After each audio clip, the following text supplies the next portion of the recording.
Magaalaa Jimmaa baga nagaan dhufte siin jecha mee magaalaa Jimmaa akkamitti agartame?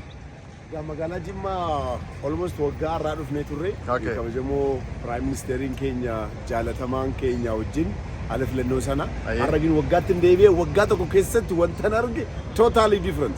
Kun miidhaginni isaa maalsaa baay'ee jijjiirama guddaan irratti arge. I expect waggaa lama sadii booda magaalli kun magaala guddattuu taate magaala miidhagduu magaala biizinasafis maaliifis hawwatamtu akka isheen taatu nan arga.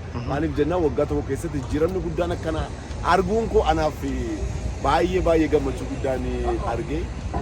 Mee ayyee galatoomi Mansuuree mee namoota Jimmaan dhufanii hin beekneef gara Jimmaa akka dhufan mee waamicha akkamii taasista akkamiin affeertaan? Ilaa wanti guddaan maa inni Jimmaa hangafa hundaati biyya Abbaa Jifaarii biyya nyaataa biyya dhugaatii biyya jaalalaati biyya immoo birriin jirudha.